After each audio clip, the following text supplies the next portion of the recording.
அனைவருக்கும் வணக்கம். நம்ம சின்ன ஒரு வாக்தூர் மாதிரி பார்க்கலாம். நம்ம கோல்ல பாருங்க, காலையில் என்ட்ராயிருக்க முடியாது. மேலே போனவன் ஜஸ்ட் நம்மளுடைய இண்டிகேட்டர் படி என்ன நடந்திருக்குன்னா ஒரு 200 பாயிண்ட் வந்திருக்கு. பாருங்க, கரெக்டாக டார்கெட் லைன்ல மீட் ஆகிட்டு கீழே வரும். கீழே இங்கேருந்து சைட்வேஸ். ஓகேவா? இதுவே நம்மளுக்கு கரெக்டான ஒரு மெசேஜ். சரியா?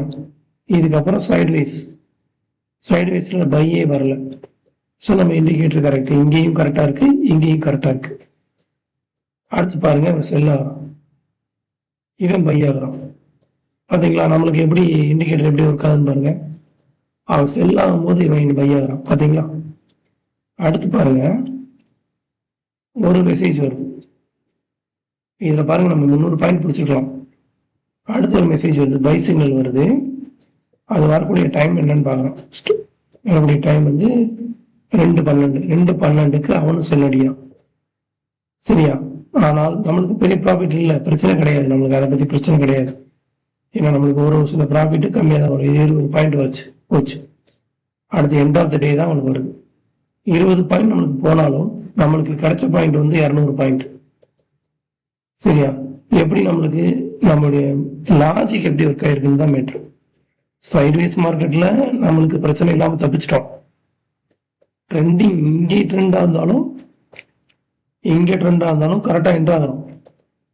சரிங்களா? அதுதான் நம்மளுக்கு மேட்ரு. இப்ப பாருங்க, இதை நான் உங்களுக்கு பேங்க் நிஃப்டி சார்ட்டோட கம்பேர் பண்ணி சொல்றேன்.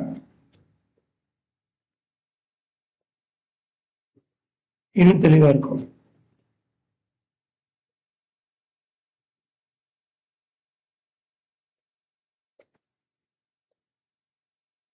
ஸோ நம்ம ட்ரேட் பண்ணும்போது பேங்க் நிஃப்டி கூட இன்வெர்டிங் ஓப்பன் பண்ணிக்கலாம். பாருங்க, மார்னிங் கிரீன்ல இருக்கான், ஆஃப்டர்நூன்ல இருக்கான். அப்போ நம்ம ஆட்டோமேட்டிக்கா பை சைட் போகலாம்.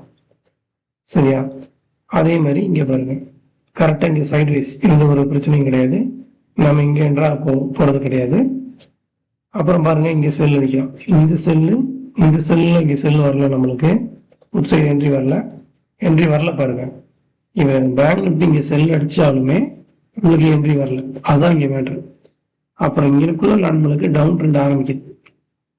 கேண்டில் கலரை வச்சே நீங்க சொல்லிடலாம், இவன் அப்பா இருக்கான், சைட்வேஸா இருக்கான், அது டவுன் ட்ரெண்டா இருக்கான்.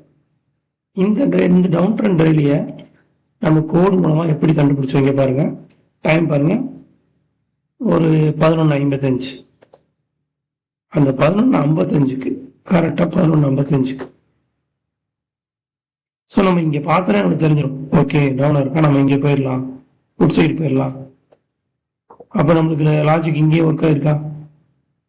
ஸோ இங்கேயும் ஒர்க் ஆயிருக்கு, சைட்வேஸ்லேயும் ஒர்க் ஆயிருக்கு, டவுன் ட்ரெண்ட்லேயும் ஒர்க் ஆயிருக்கு, அப் ட்ரெண்ட்லேயும் ஒர்க் ஆயிருக்கு. சரிங்களா? ஸோ ஒவ்வொரு டைமும் இந்த ஆர்ட் சிம்பிள் வரும்போது ஒரு அலர்ட் ஆகிக்கோங்க. சிக்னல் வரப்போகுது, அது சிக்னல் வந்துருச்சு. ஸோ நீங்கள் மைண்டில் வச்சிருக்குது பைனா பை பண்ணுங்க. அந்த பைக்கு முன்னாடி கேண்டில் தான் பாருங்க. இந்த பைன்றது ஒன்றும் கிடையாது, இந்த பைக்கு முன்னாடி தான் வெர்டிக்கல் கிரீன் லைன் வரும். ஸோ இந்த கேண்டில்லே நீங்க பை பண்ணிடலாம், வெர்டிக்கல் கிரீன் லைன்ல நீங்க பை பண்ணிடலாம். சரிங்களா? ஸோ நம்ம பொறுத்த வரைக்கும் நம்ம இண்டிகேட்டர் எவ்வளோ அழகா ஒர்க் ஆயிருக்கு அப்படின்றத காட்டுறது தான் இந்த வீடியோ. ஓகேங்களா? நன்றி.